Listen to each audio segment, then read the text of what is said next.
come with a clear set of rules. They give us clear feedback on where we are in the game, what happens when we reach certain levels, how we can improve. I mean, this is especially true in video games, but it's also true, in sports. We all agree that when a goal is scored, you get a point.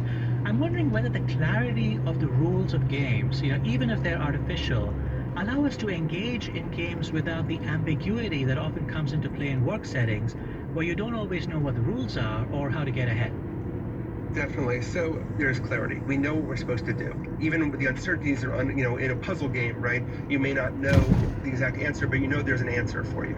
The second interesting thing about games is this concept that people who study games call the magic circle, which is when people play games, they enter the magic circle. They agree to be bound by the rules of the game. That's why no matter how frustrating that Monopoly game is, you don't break the rules and start to cheat, right? We feel like there's stakes there, and we feel bound to work with each other. So that's another aspect of games is we're all sort of on the same playing field, right? In a way that we aren't at work, where you may not understand the social rules or the politics. Right, and in the game, as you pointed out just a second ago, we all start off on an equal footing, which actually is an important idea here. I mean, so everyone who starts a game of chess, starts with the same pieces and the same pawns.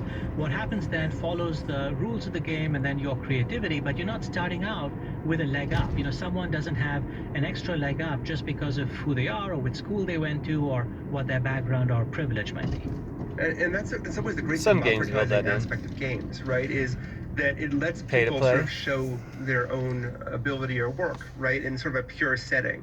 So, that's why sports is appealing in a lot of ways. Anyone can rise up, and that's a story we love, is that somebody who, unexpected becomes good, or somebody who came from an impoverished or difficult background turns out to be a champion, right? And, it's the same thing that happens in games as well. One of the things I've been experimenting with is, can we use games to identify extraordinary talent? And find people who are, have capability to say, be an entrepreneur that is unrecognized because of all those other social constraints that typically would hold us back, right? Who we know, where we went to school, what resources we were born with.